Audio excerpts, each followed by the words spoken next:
अभी हाल ही में आप सभी लोगों ने सुना होगा संवेद शिखर विवाद चल रहा है। एक करंट न्यूज बनी हुई है, तो ये करंट का टॉपिक है, तो आपके लिए जानना भी आवश्यक है कि यह विवाद क्यों है, किस पर है और इसका निदान क्या हो सकता है, शुरुआत कहाँ से हुई थी।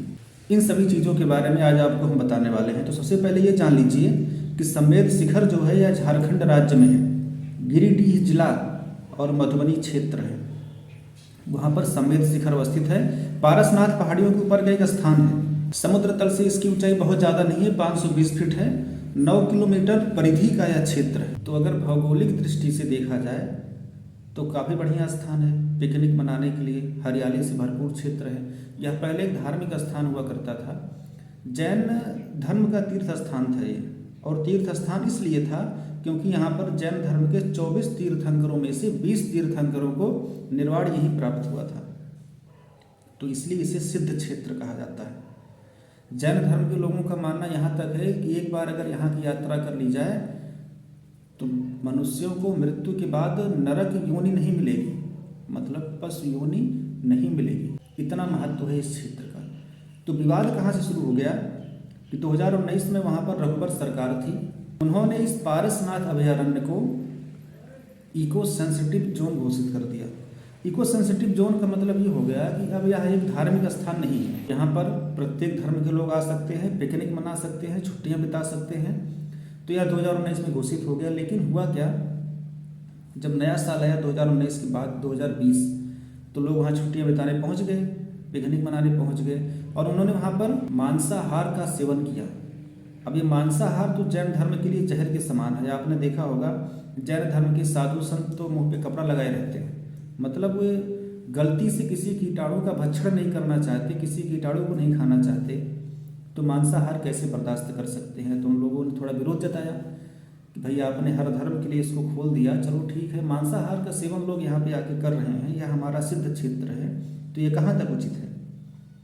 फिलहाल उसके बाद तो कोविड की वजह से लॉकडाउन लग गया, मामला तब गया। लेकिन अभी इस वर्ष फिर चालू हो गया क्योंकि नया वर्ष आने वाला था 2023, तो ये मामला तूल पकड़ा, विरोध हुआ, नारेबाजी हुई, अभी चल ही रहा है।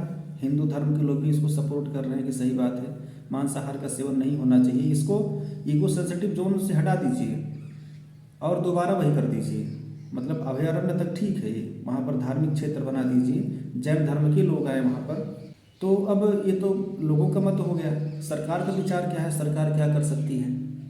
भारत सरकार के जो पर्यावरण वन विभाग के सचिव हैं चंद्र प्रकाश गोयल, इन्होंने कहा कि ऐसा तभी हो सकता है कि भाई राज्य सरकार ने प्रस्ताव दिया था, हमने पास किया था, दोबारा से प्रस्ताव दें, हम उस पर विचार करेंगे, हो सकता है दोबारा से धार्मिक क्षेत्र बन जाए। तो ये विवाद का मुख्य कारण है और इस तीर्थ क्षेत्र का बहुत ही महत्व है। जैन धर्म के लोग तो यहाँ तक मानते हैं कि जब सृष्टि का फिर से निर्माण हो रहा था तो इस धरती पर 2 ही क्षेत्र थे, एक अयोध्या और दूसरा एक पारसनाथ पर्वत, मतलब संवेद शिखर। देखिए 24 में से 20 तीर्थंकरों को निर्वाण यहाँ पर प्राप्त हुआ। अब 4 किसको नहीं हुआ, 4 लोगों में से जो पहले तीर्थंकर थे ऋषभदेव, इनको आदिनाथ के नाम से भी जाना जाता है, इनको निर्वाण प्राप्त हुआ था कैलाश शिखर पर। 12वें तीर्थंकर वासुपूज्य, इनको निर्वाण प्राप्त हुआ था चंदापुरी में। 22वें तीर्थंकर नेमिनाथ, इनको निर्वाण प्राप्त हुआ था गिरनार पर्वत पर। और आखिरी तीर्थंकर अर्थात 24वें तीर्थंकर थे महावीर स्वामी, इनको निर्वाण प्राप्त हुआ था पावापुरी में। इनके अलावा जो 20 बचे हैं सब उसी स्थान पर निर्वाण को प्राप्त हुए हैं, अर्थात संवेद शिखर पर ही।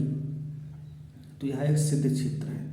अब जैन धर्म के लोग बिल्कुल बर्दाश्त नहीं करेंगे भाई कि यहाँ पर इस तरह की क्रियाविधि हो जो उनके धर्म के विरुद्ध हो। ऐसा भी देखा जाता है कि जैन धर्म के साधु जब चलते हैं तो रास्ता बुहारते हुए चलते हैं, कहीं गलती से कोई चींटी न दब जाए, है ना, ऐसा भी देखने में आता है। तो यह उनके विरुद्ध है कि भाई मांसाहार, वो लोग जो है अहिंसा के पुजारी हैं, हिंसा के खिलाफ हैं, तो मांसाहार तो बर्दाश्त नहीं करेंगे। अब इसका निदान क्या हो सकता है, निदान यही हो सकता है उसको फिर से वही क्षेत्र घोषित कर दिया जाए, एक धार्मिक क्षेत्र हो, जैन धर्म के लोग वहाँ पर जाएं, इससे उनकी आस्था को ठेस भी नहीं पहुँचेगी और माहौल भी ठीक ठाक बना रहेगा।